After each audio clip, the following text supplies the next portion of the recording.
Hello, kia ora. I'm Danny from the Partnerships team at RCSA. And before we kick off, RCSA acknowledges the traditional custodians of the various lands from which we all work on and meet today. We pay our respects to elders past, present and emerging, and we extend that respect to all First Nations people present today. Welcome to our live webinar and welcome to those of you who are watching the on-demand recording. Today is the 4th of May, and in today's webinar hosted by RCSA's preferred partner, Entire OnHire, our presenter Dom and guest panelists Jillian and Kurt will be discussing hiring outside the box. Before we get started, please take note of the housekeeping advice for the session. The webinar will run for approximately 1 hour. It isn't a typical webinar, this is more of a conversation. So we definitely encourage you to submit your comments and questions throughout. We have Cosette joining us as well from Entire, who will be monitoring the questions and chat throughout the session. Given the sensitivity of the topic, we do encourage all comments and questions to be shared, noting that these will be voiced anonymously. So our panelists are happy to answer any questions. Just please be respectful and they are open to sharing. This webinar is being recorded and you will receive a copy of the recording within 48 hours. There is also a feedback survey as you exit today's webinar, so please submit your feedback when prompted. I'll now hand you over to our presenters for further introductions. Thank you for joining us. Dom, over to you. Great. Thanks, Danny. Thank you and welcome, everybody. Guys, today's webinar, we're really focusing today, and we wanted today to be a little bit different, as Danny had highlighted. Rather than a sales pitch, rather than an information pitch, this is a conversation, and we hope this is a conversation starter for you and your businesses too. It's thinking about hiring and it's thinking about what's going on in the recruitment industry, and thinking outside the box, hiring outside the box. So for those of you I haven't met or don't know me, I'm Dom O'Hearn. I'm the Chief Customer Officer at Entire Software. So I get to oversee all things customer with our business. Entire OnHire, it's a full end-to-end recruitment and on-hire staffing software. We look after recruitment, onboarding, compliance, workforce management, time and attendance, payroll, and software. So that's where we sit into the market. Kurt, over to you. Tell us a little bit about you, who you are, and why we're talking to you today. Thanks, Dom. Thanks, Danny. Thanks for having me. Hello, everyone. Who am I? I'm a middle-aged white man. In a lot of ways. I'm the CEO of an organisation called Xceptional, and at Xceptional, we're experts in neurodiversity. Now, neurodiversity may or may not be a phrase that people are familiar with, but what I can tell you is that everyone on the call today is neurodiverse. All it means is it's just the natural way of explaining the differences in humans' brains. But in particular, for us, as we work through in the recruiting space, when we talk about neurodiverse minorities or neurominorities, what we're really referring to is people who have autism, spectrum disorder, ADHD, dyslexia, dyspraxia. And so what we're really doing is we're targeting a group of people in society who are generally hyper intelligent, but very, very, very marginalized when it comes to employment for lots of different reasons. And so in Australia, there are about I think the latest numbers is about 3 million neurodivergent people in Australia. 15%, 1 in 7, something like that. So it's quite a high number. It's a huge portion of the Australian population then that we're focused in this space anyway. Yeah, and it's bigger than what a lot of people think. Yeah, and I guess we'll tease that out a little bit as we go through around what does that look like and how does that fit in. But Jill, you've been very patient sitting on the sidelines as well. You're welcome, and thank you for joining us, in this conversation. Yeah, thank you for having me. I really do appreciate being here, and I'm interested in hearing what Kurt has to say as well. So, Asquith Workforce, it's my business. I'm an Aboriginal woman, and I'm a Wabika woman. Asquith Workforce is an Aboriginal certified business. We are a generalist, so we work across a number of different industries in your on-hire and perm placements, and we also do some support systems around, the diversity levels as far as getting our candidates across the line. So we do a lot of job ready programs and mentoring. So 30% of our outcomes are Aboriginal identified positions and Aboriginal participation. Fantastic. So guys, I guess that sort of brings us to why we're here and what are we really trying to talk about today. And when we talk about hiring outside the box, so I guess I wanted to introduce this with what was my experience and why do we want to have this conversation? So recently, we're a growing business. We're an Australian-based business. We're in the Greater Melbourne area. We were looking to do some recruitment over the last couple of months. And like just about every one of our clients, we came across the same scenario. All recruiters that I've met across all of the industries that we support and engage with, whether it's in healthcare or construction or education, hospitality, white collar, blue collar, it doesn't matter. Everyone is saying the same thing. I need more candidates. I need more candidates. I need more candidates. I need more candidates. So that sort of got us thinking about what are we doing? Because we struggle to find people. We went through the traditional avenues of trying to find people. We didn't get the results we wanted. We then had to think slightly differently, and we started to look at and talk to businesses similar to yours that specialized in people that we thought might be underrepresented. Aged recruitment, disability recruitment, people returning to the workforce. And so that sort of got us thinking. And actually we found through that experience, we had a plethora of candidates. We had more candidates than we knew what to do with because we thought differently about what we were doing. We assessed what we needed and we engaged with people to think about how can we employ differently. So I guess the big thing that I learned out of that was everybody's searching for candidates. Everybody wants candidates. Again, through our entire client base, everyone's looking, but then there's this hugely underrepresented groups of people that are willing, able and capable of doing the work that we needed. And it's been a huge success for us. So that's why we thought we'd have this thought process and start this conversation with today. So lots of conversations around, how do we go about this? What does it do? Kurt, if I can just very quickly, if I can go back and just ask you a question again, that neurodivergence, you sort of flagged on it really quickly.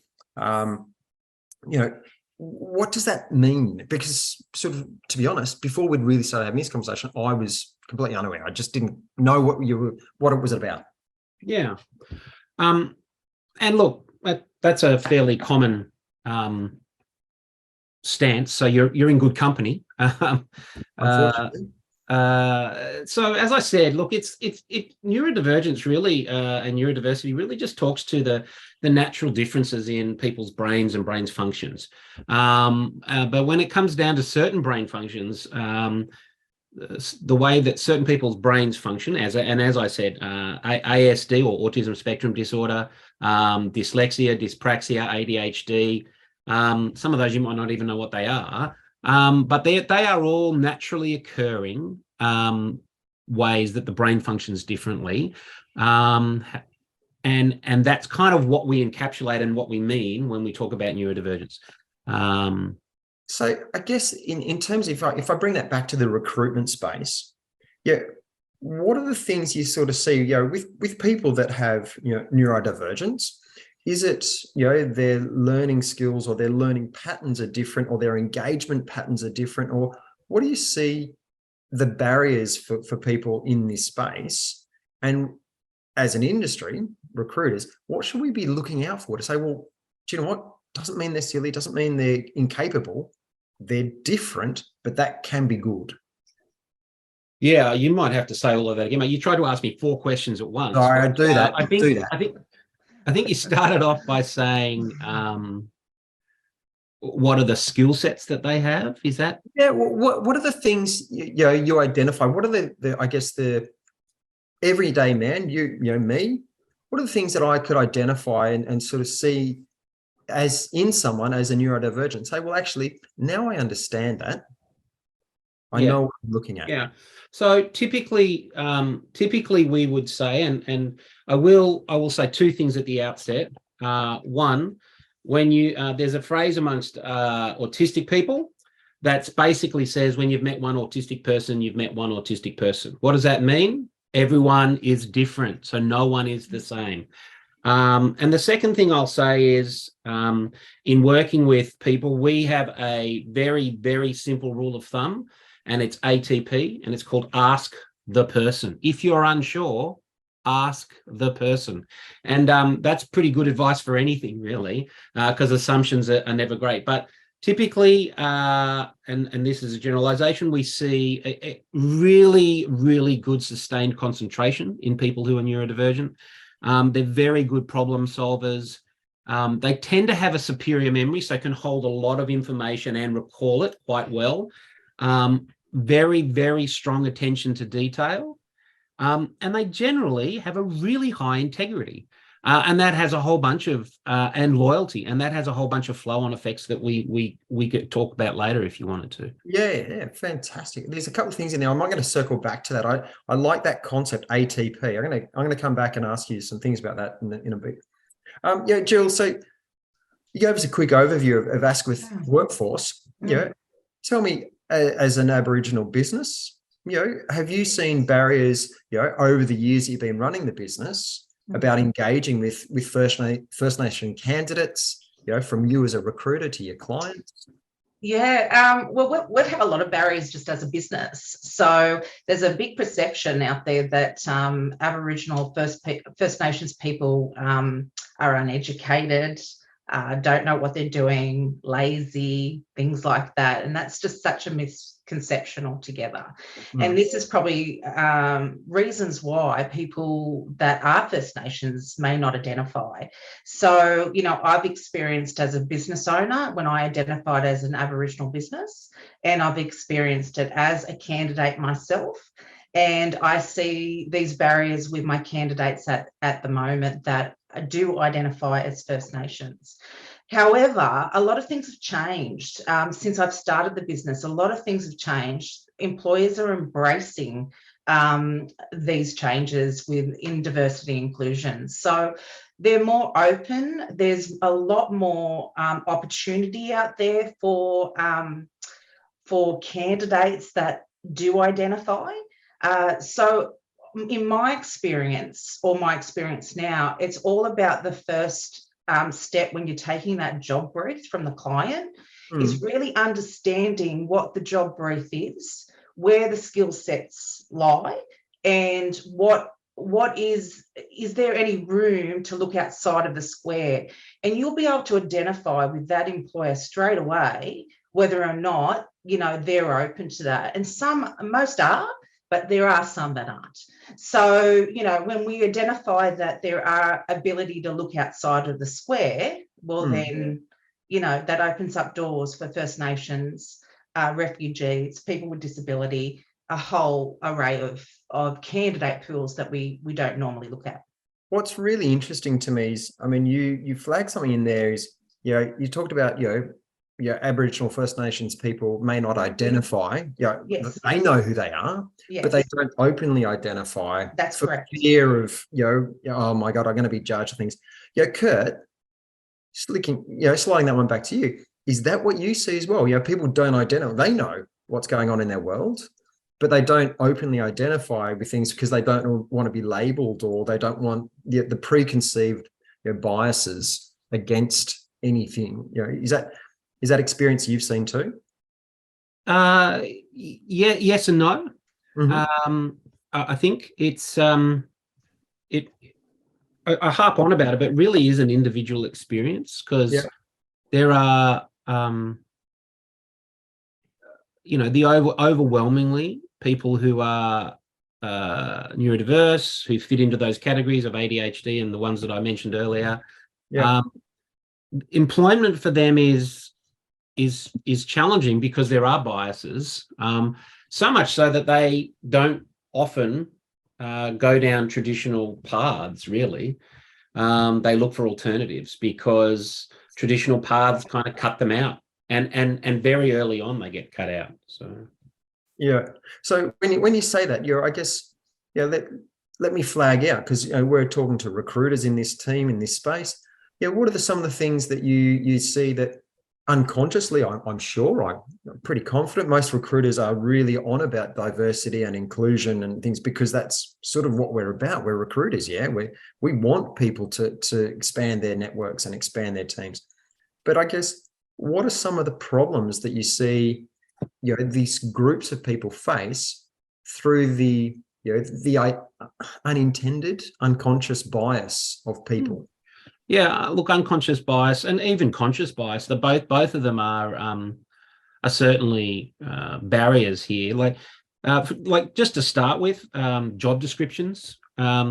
Generally speaking, job descriptions that we see from our clients, they're 2 to 3 pages long, and they'll often include vagaries rather than necessarily specific requirements or skills that are required. And they'll often include things that are, I guess, cut and paste from job description to job description. My favorite one is must have excellent written and verbal communication. I reckon that's on probably every job description I've ever seen. Yeah. If you're a literal person and you take that quite literally, you will, and you've got a high level of integrity, you'll exclude yourself from applying for a job where it says must have excellent written and verbal. And like, there are stats around, if a man reads a job description and they can do 30 to 40%, they'll have a crack and apply for the job. If a woman does it, it's around 60 to 70%. If a person who's neurodiverse sees a job description and they can't do over about 95% of the job, they probably won't apply. In fact, they might even go as far as 100%. So, but the traditional recruiting process, as a general rule, it's not that friendly, right? Yeah. CVs, interviews, they aren't set up for people who are neurodivergent. Do you see, on that space, do you see sort of the traditional recruitment, and it is changing, we know there's lots of different avenues to go around it, but we're talking about traditional recruitment, it can be quite adversarial. I want the job, I've got the job, prove to me you're worthy. And is that sort of part of a problem that you see in that just generally doesn't work for neurodivergent people. If you want them to show you their skills to do the job that you're asking for, then that's a strength that they will be able to have. But if you're asking them open-ended interview questions to say, why should I give you this job? Compare yourself to other candidates. Tell me about a time, blah, blah. Those kind of, that's not going to play to their strengths because it's not how their brains function well, right? And it comes back down to what I said at the outset. Everyone's brain works differently.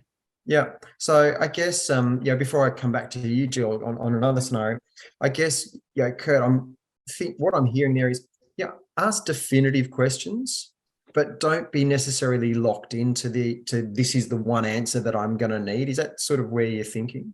Yeah, I would even go so far as to say, provide the questions that you're going to ask in advance. Yeah.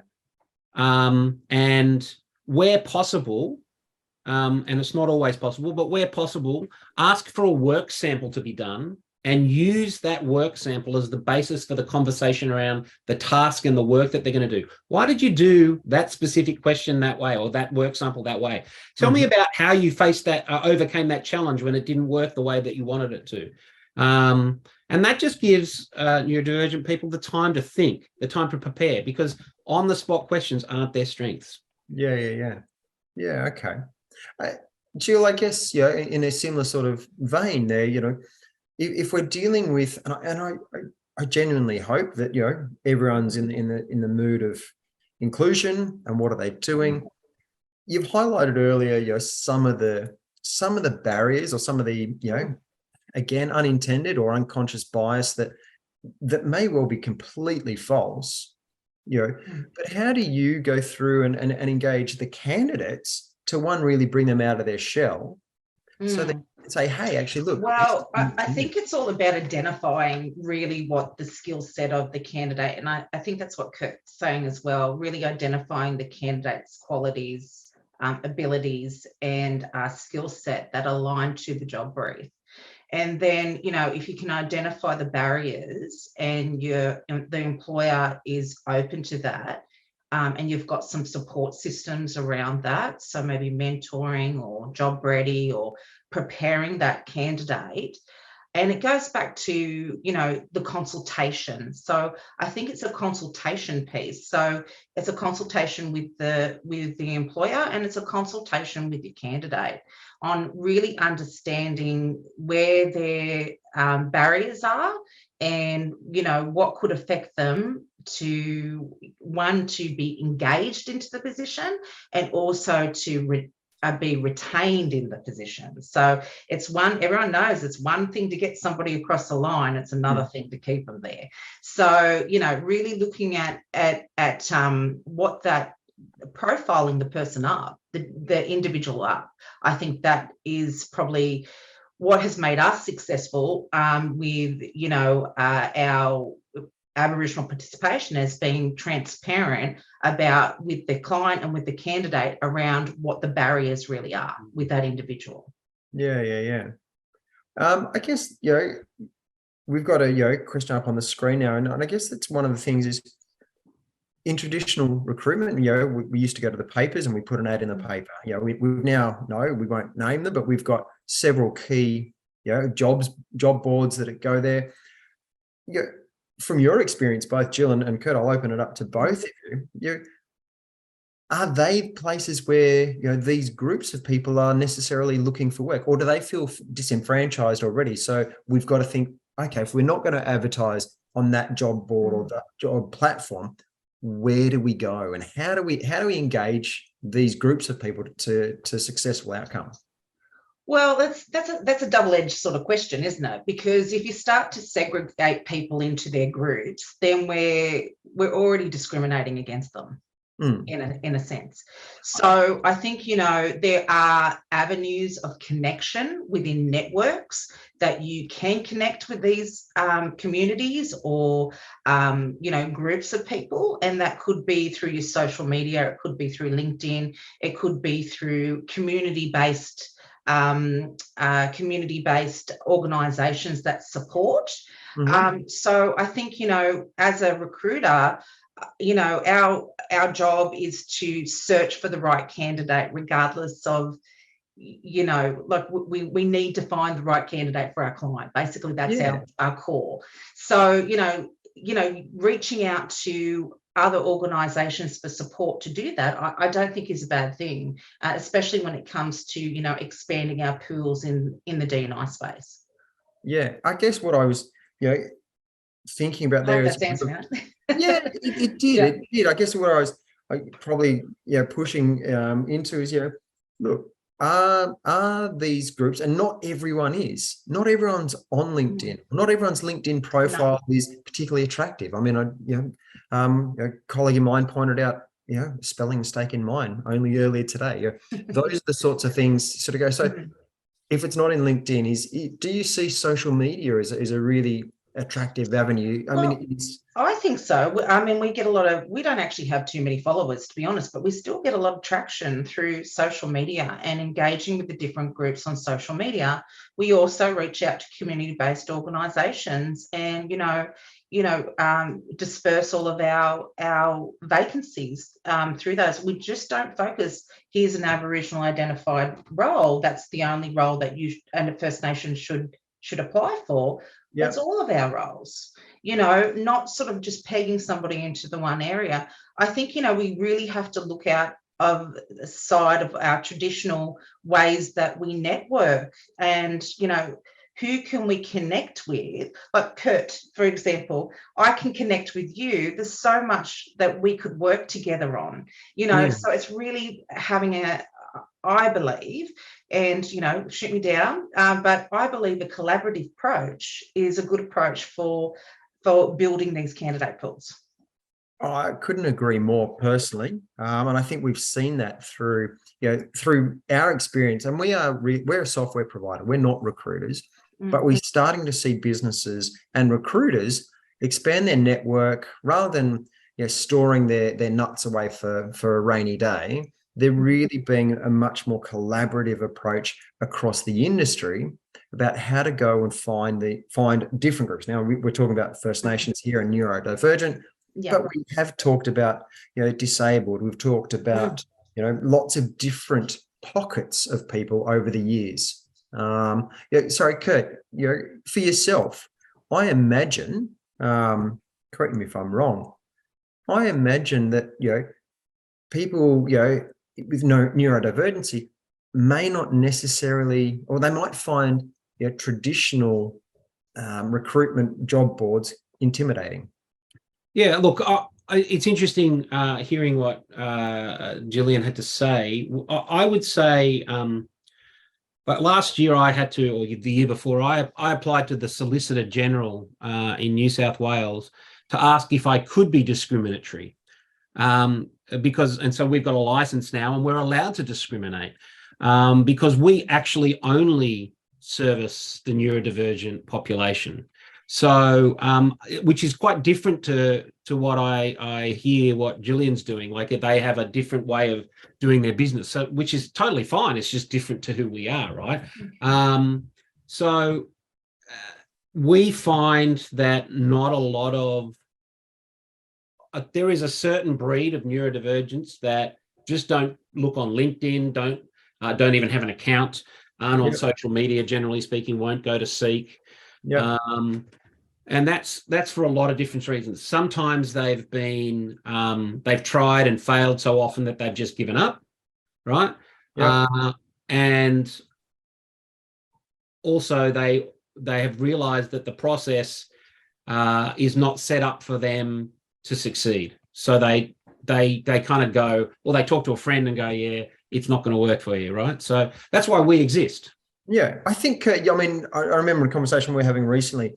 You gave me a really frightening stat. One of your candidates had applied for 800 jobs. Yeah, I couldn't do that, right? I'd give up after 20, I reckon. So yeah, so kudos to the candidate for really sticking it out. And actually, and again, in my mind, it's such a clear indicator that someone is willing, able, enthusiastic, and wants to join the workforce and believes they have something to give. Yeah, absolutely. So when we find the right people and in the right space at the right time, all those sorts of things connect. It's got to be right person, right time, right role. That's the art of recruitment, isn't it? But gee whiz, wow, talk about dedication.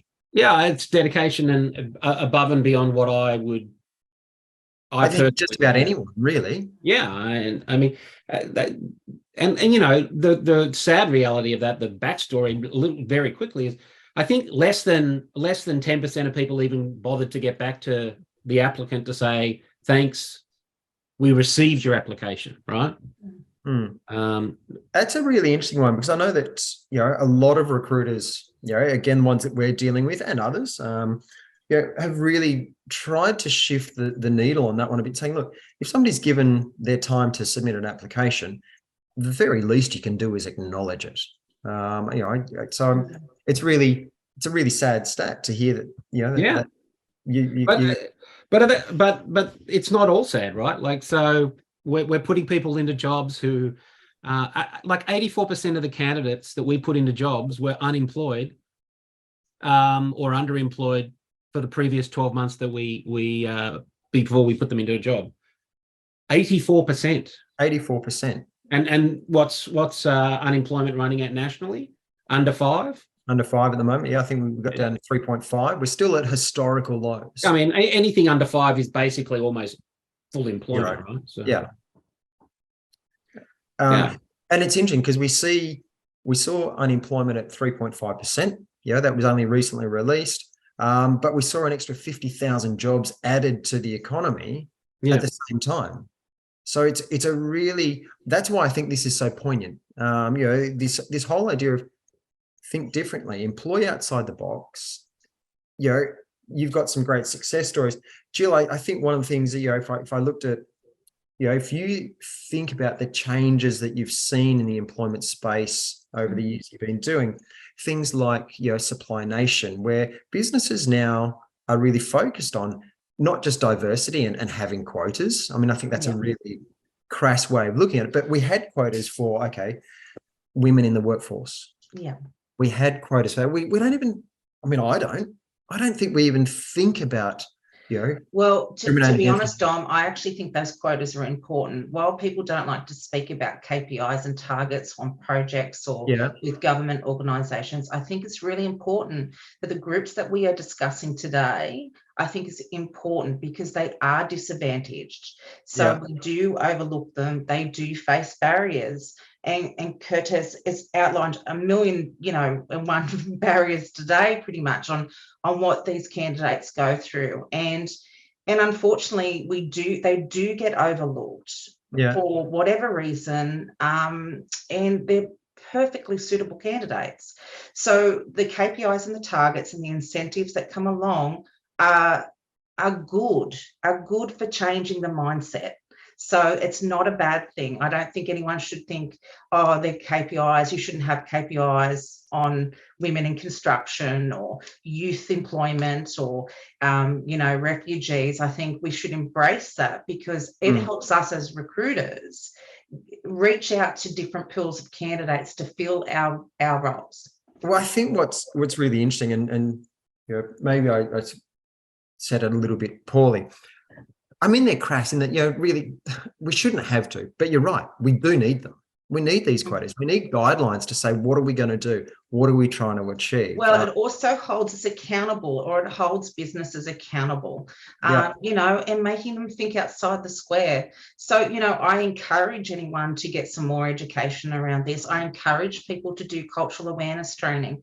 It will really, you know, I've done cultural awareness training and I'm an Aboriginal woman. You know, there are things that are hidden in our society that will, if you do some cultural awareness training, might change your mindset. Do you think some of those quotas, you know, quotas, KPIs, roadmaps, you know, ideals, things have been put in place by government over many years now? Supply Nation, I know, is probably one of the ones that I remember when I was running an agency myself. Yeah. So do you see increased pressure coming from industry, not just recruiters, but from industry and from clients saying, actually, we need to get cracking on this. We need to do something about this? Oh, absolutely.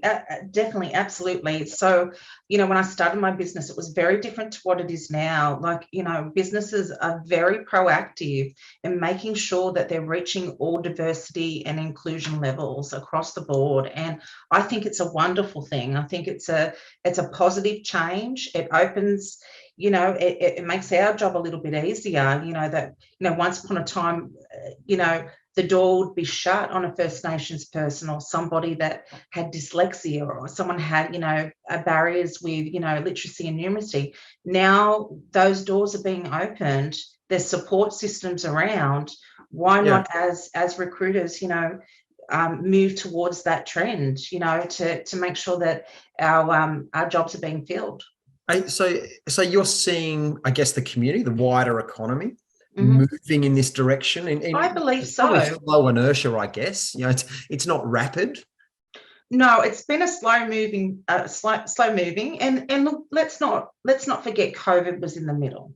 Yep. You know, so COVID, you know, changed things, you know, and then we have a skill shortage, and we are forced to also look outside of the square as well. But now people are looking into different pools of candidates that they probably should have been always looking in.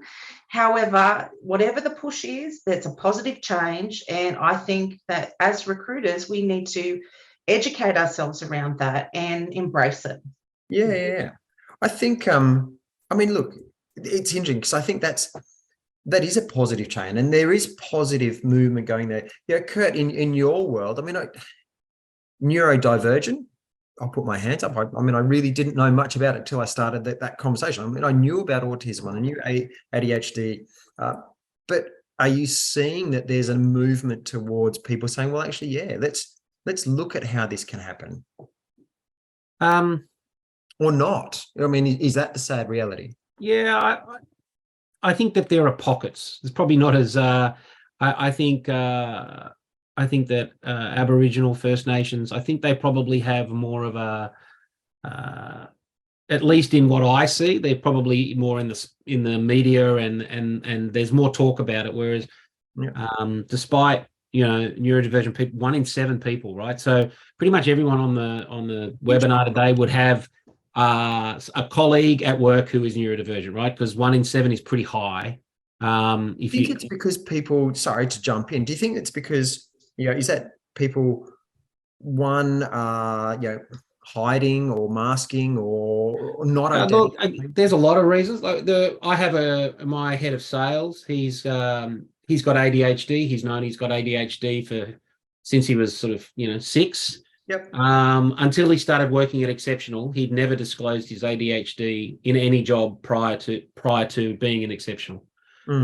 He just sort of wrote it out, worked with it, it's just the way it is. Is that, do you think, because of the unconscious bias that people feel? Well, for him, he didn't even think it was relevant, right? It was like, well, what does it matter? But if I'm a bit ADHD has had some really great skills, and they've also got stuff that makes it hard for them to do some of their jobs really well. And so he always just covered up stuff that he needed to that was obviously hindering him, and excelled at other things. So, but there is a lot of masking that goes on. There are also a lot of people who are neurodivergent but undiagnosed, right? But I will say what we are seeing is a influx of people in their 30s, 40s, and 50s because their kids are getting diagnosed. And as they take their kids through the diagnostic process, they're going, oh, that's who I am. Yeah. I guess, that's really interesting. I'm on the side here. I'm writing down a few takeaways for me, even though we've had plenty of conversations. I'm even getting some takeaways for me to think about. I guess, Jill, I guess, what do you see as the opportunity, for businesses? Why should they think about it? Apart from the obvious, bums on seats. Well, not just bums on seats, but you've got a whole skill set of people that are sitting there waiting to be embraced. Now, if we talk about identifying, I didn't even identify, I'm not going to give away my age, but I didn't even identify until I was in my 30s. So I had the same worries as all of these candidates that we're dealing with today. So that I would be, not able to spread my wings in my career, that I would be held back because I'm Aboriginal. I wouldn't have the same opportunities. People wouldn't look at me.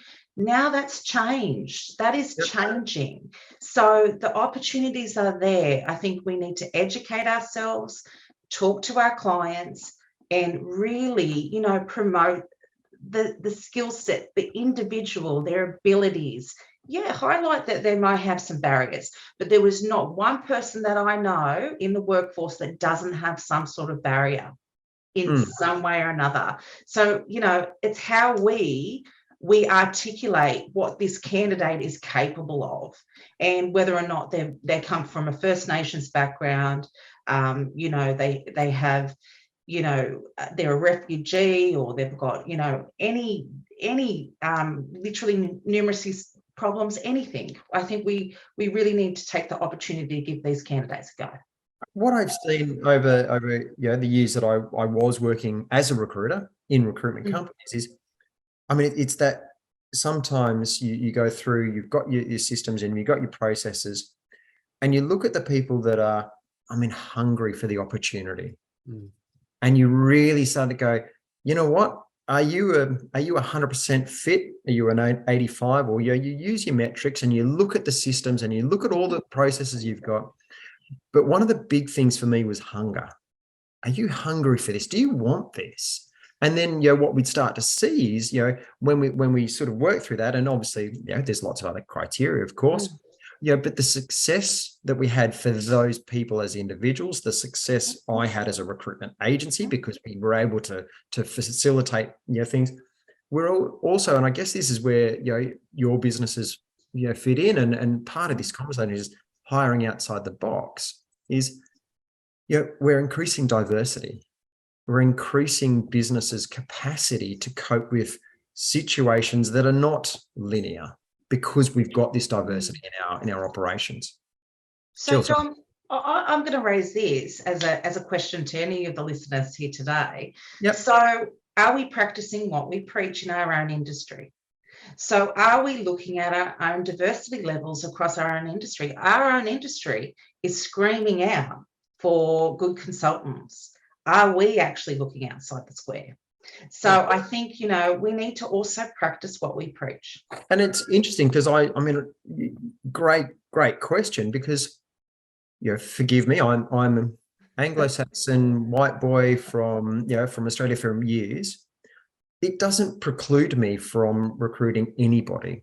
No. But at the same time, you don't have to be First Nations to specialize in First Nations recruitment. No, that's exactly right. So if I go back to my comments before, I didn't identify until I was 30, in my 30s, So, I have been doing all sorts of recruitment for over 20 years.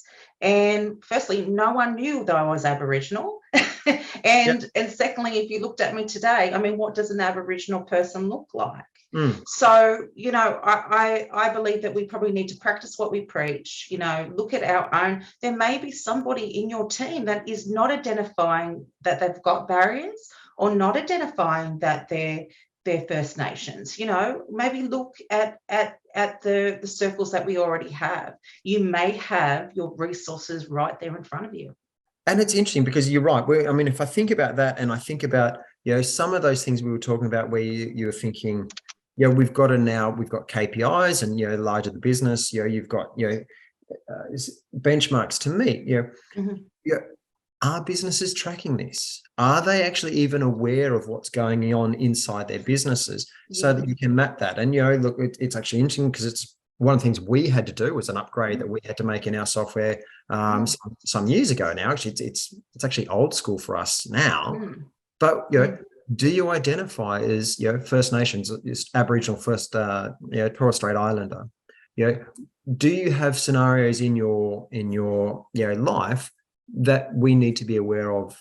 And so we built those sort of structures in so that people can report on that and just be aware. I think the awareness is one of the big parts for me. Yeah, and making the environment a culturally safe environment for people to be free to be able to express these barriers or their cultural background or heritage. As recruiters, because of some people listening might be recruiters for internal recruitment, but more often we're recruiting for external.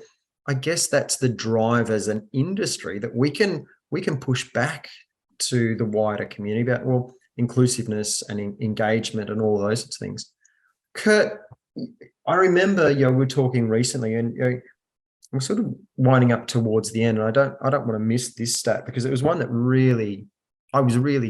it blew me off my chair, I think, when we were sitting there in Sydney having a chat. Your success rate. When this works, talk to me about that. So look, 92% of candidates are in jobs after 12, 18 and 24 months. And that goes to that the skill set that I was talking about. They've got a high integrity, high loyalty, right? The brain drain that you experience and the cost to a business of high turnover is incredible. And we're talking about sorry? Yeah, cost to employ. Yeah, cost to employ. When you go through a recruiter, people want ROI. Yeah, absolutely. And we're talking about quite skilled jobs as well. So it's I'll just read you a list of the kind of jobs. Like we do contract managers, HR processing managers. So at the back end of the HR thing, recruitment coordinators, cybersecurity, data analytics, testers. Cybersecurity, so applications analysts, support analysts. So we do a lot in the tech space, but we equally do, seeing a lot in the admin and compliance space as well. And regardless of the industry, the retention rates are the same. Yeah. And it really is, we aren't a high volume employer, so we probably,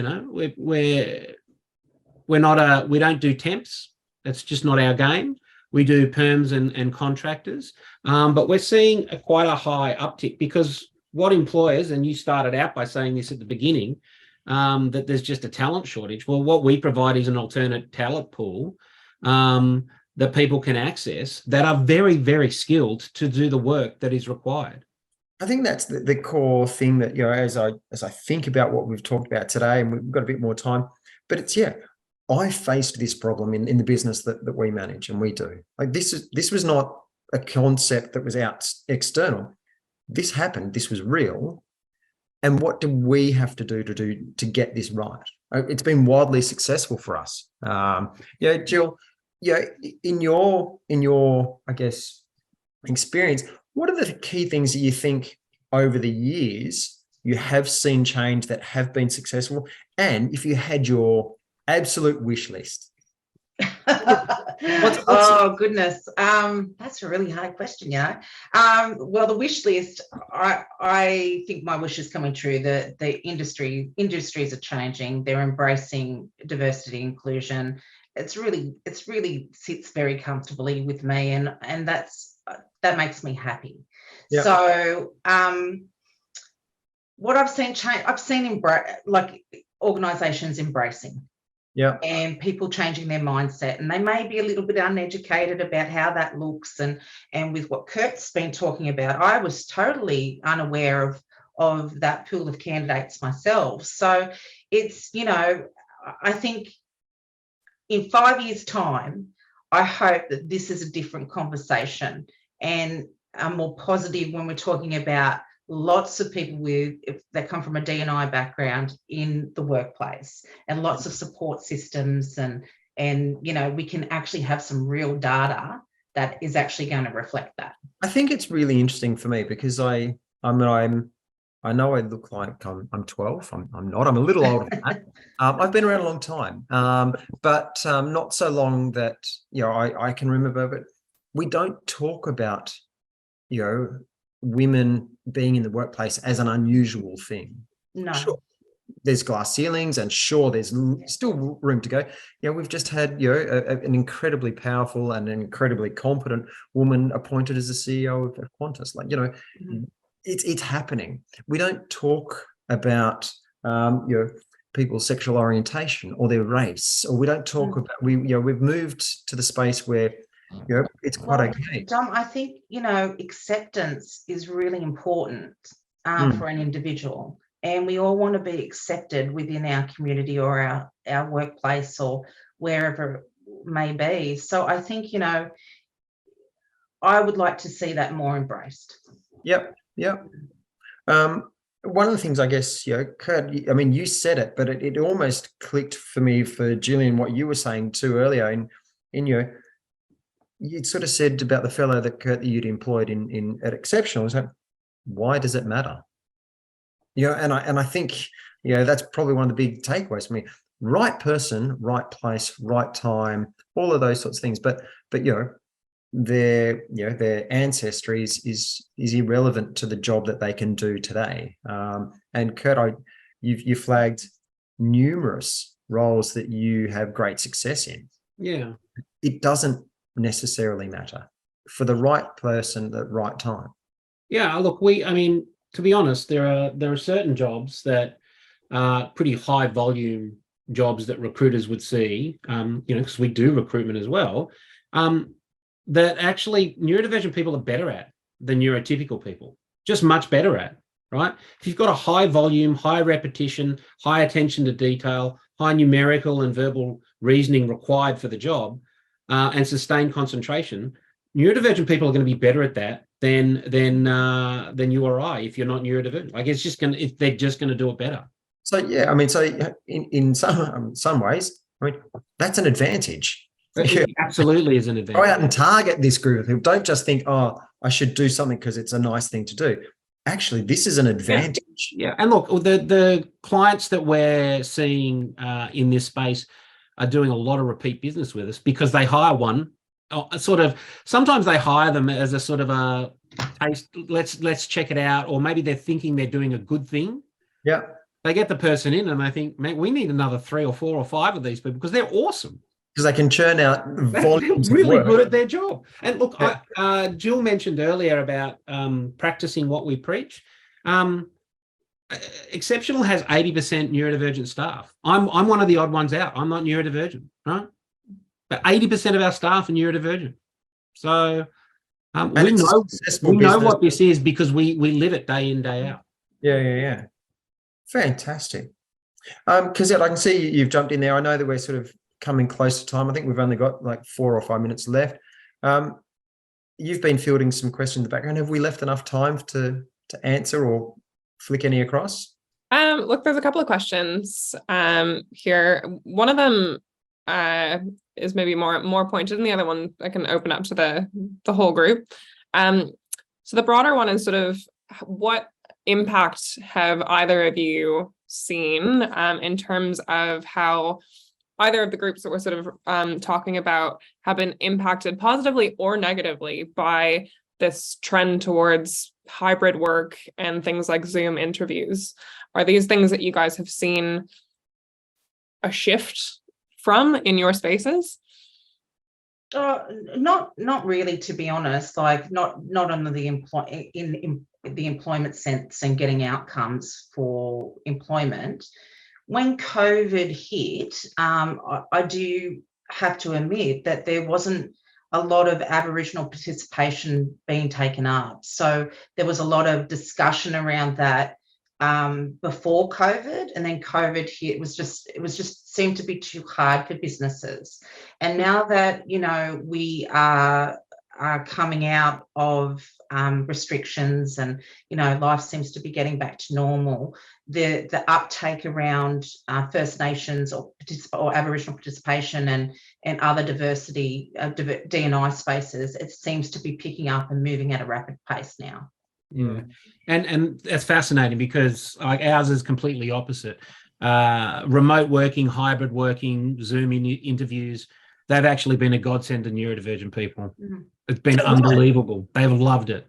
Is that right? I'm a little bit surprised, pleasantly surprised about it, because I would have assumed, again, unconscious bias, I'll put my hand up, is the Zoom interaction, the eye contact, that face-to-face thing is difficult. But you don't have to always have it. I can. You don't know whether I'm looking at you right now or whether I'm looking at the wall in front of me, do you?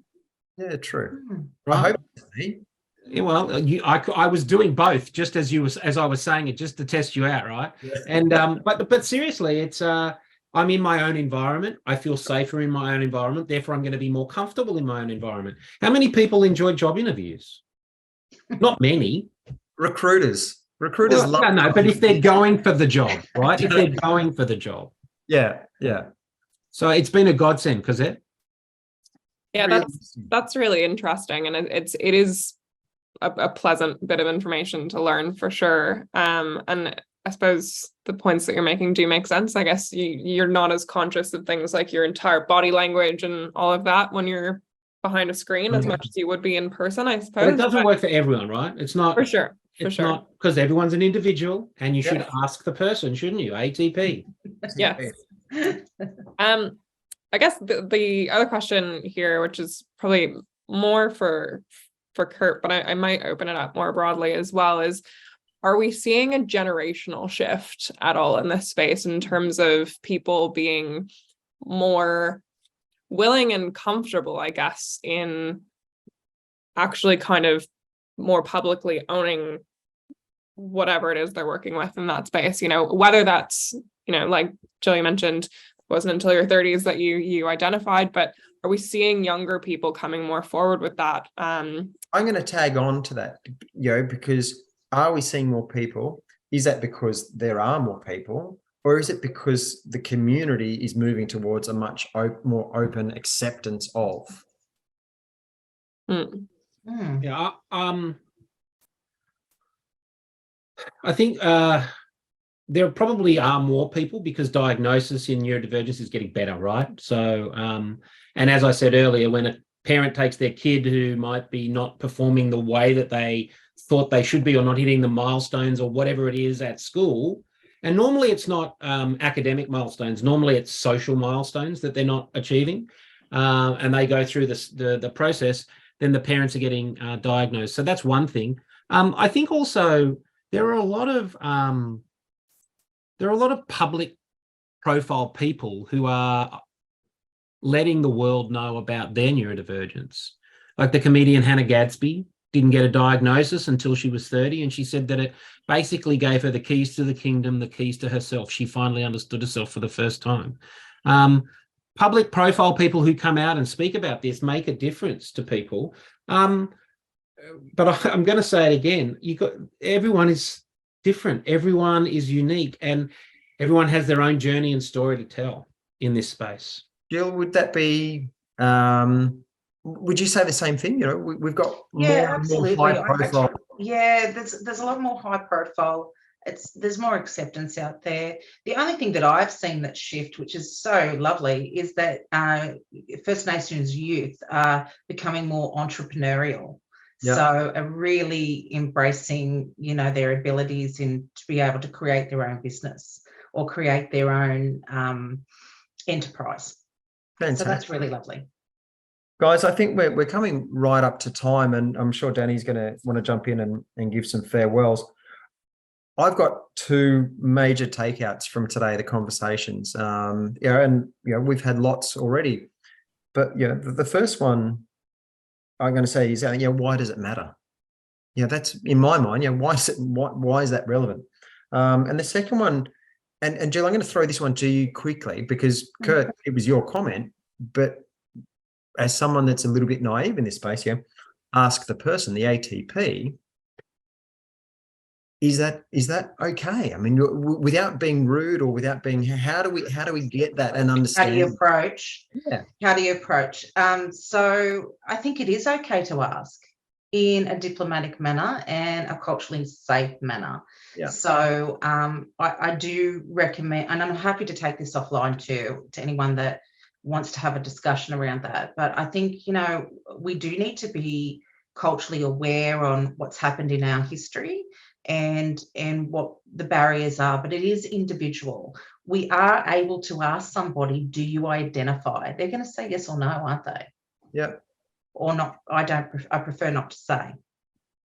Guys, look, thank you. We are running right on time. I wanted to thank you both for sharing your time and sharing your experiences with us. I think up on the screen now, everyone can see everyone's contact details. Please, I'd encourage you to, if you've got questions for Kurt, Jillian, or myself, reach out directly. We're really happy to and keen to, and it's been a really good thought provoker for me. I hope everyone else in the audience has too.